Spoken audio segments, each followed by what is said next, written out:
A special thank you to each of our subscribers who make this channel possible. Here's today's story.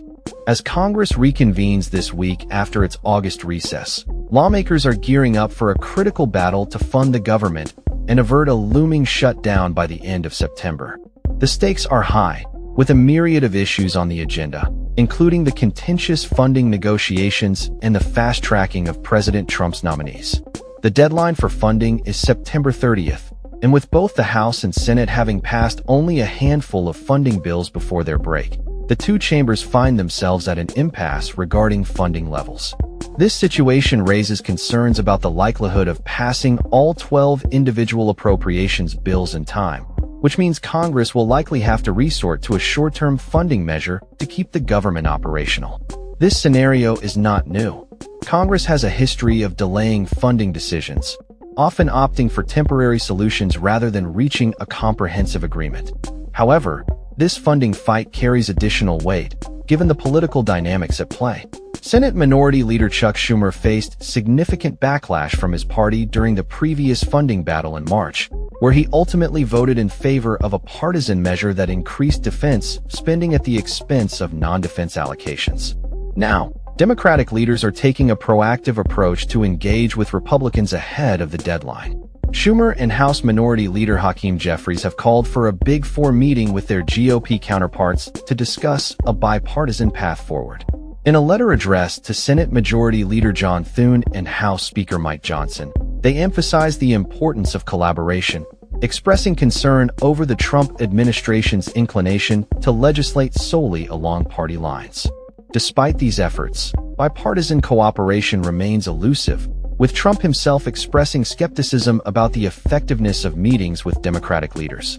The Democrats have also raised alarms over the White House's attempts to retract previously appropriated funds through a rescissions package, a move that has drawn bipartisan criticism as being unlawful. Schumer condemned the administration's actions, highlighting the ongoing tensions and the potential for a collision course as the September 30th deadline approaches.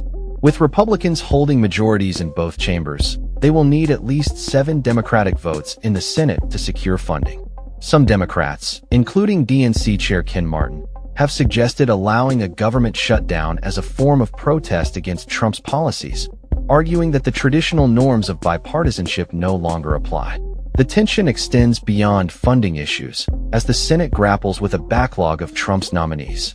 Following a contentious nomination saga in July, Senate Democrats have employed procedural tactics to delay confirmations, leading to a standoff with the White House. Schumer has criticized Trump for abandoning negotiations that could have facilitated the swift approval of nominees in exchange for the release of appropriated funds. In response, Senate Republicans are considering changes to the confirmation process to expedite approvals, with discussions underway to alter Senate rules that govern nominations. As the Senate prepares to address high-profile nominees, including E.J. Antoni for the Bureau of Labor Statistics and Stephen Moran for the Federal Reserve, the potential for partisan clashes looms large. The confirmation process for these nominees is already marred by controversy, with Democrats questioning their qualifications and expressing concerns over potential political motivations behind their appointments. Furthermore, Trump's recent actions regarding law enforcement in Washington, D.C. have sparked additional debate. The president has taken steps to federalize the D.C. Metropolitan Police Department and deploy the National Guard to assist in addressing crime, indicating a desire for long-term control over the district's police force. However, any such measures would require congressional approval, which could prove challenging given the need for bipartisan support. As Congress returns to session, the atmosphere is charged with uncertainty and urgency. Lawmakers have a packed agenda ahead, and the coming weeks will be pivotal in determining not only the future of government funding, but also the broader political landscape as tensions between the parties continue to escalate. With the clock ticking down to the September 30th deadline, all eyes will be on Capitol Hill as lawmakers navigate this complex and contentious terrain. That's all for this story. We upload videos every day covering many different subjects, so hit that subscribe button to stay informed.